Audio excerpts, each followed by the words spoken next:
again, we're almost getting into what's happened to just preaching God's Word.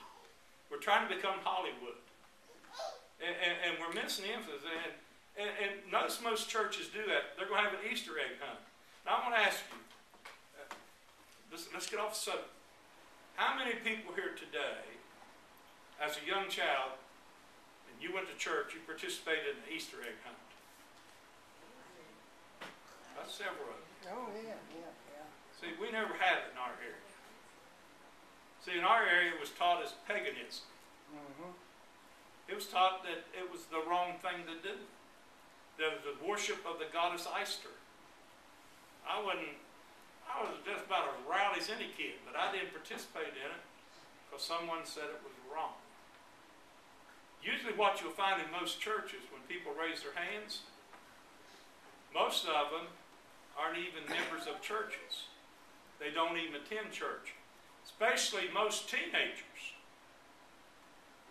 Most teenagers, when they participate in these events growing up, and they participate in all the Christmas pageants, when they become teenagers, they said, Mom and Dad lied to me about Santa Claus.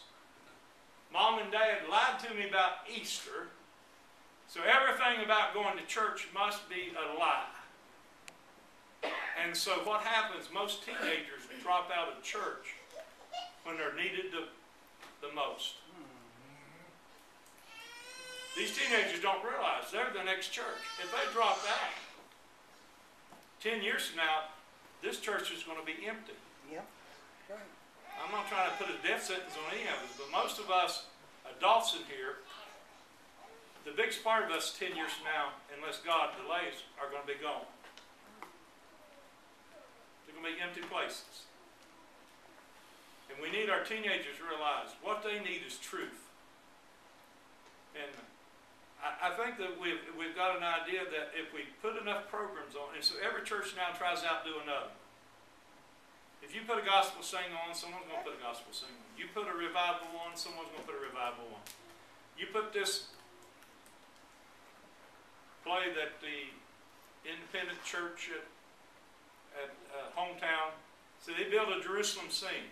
Now, the church at Polka built a Jerusalem scene. The church at Rox Branch built a Jerusalem scene. City Bible up in Nitro built a Jerusalem scene. And so everybody at Christmas time, you just took your pick. You went to all these churches, and they had the lambs out, and the one at hometown even hired camels.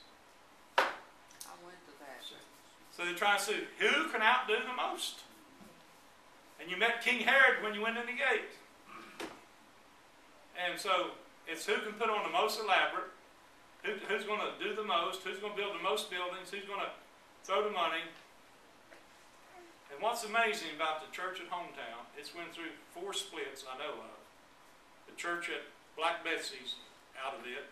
There's a church in Elner that's out of it. There's a church outside the city of Buffalo that's out of it. If God's in these things, what's all this taking place? And what happens during a revival?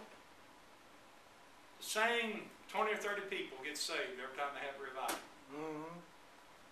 Every time they have a revival, you go and sit, the same 20 or 30 people walk the aisle, kneel down, and pray, get saved again, get baptized.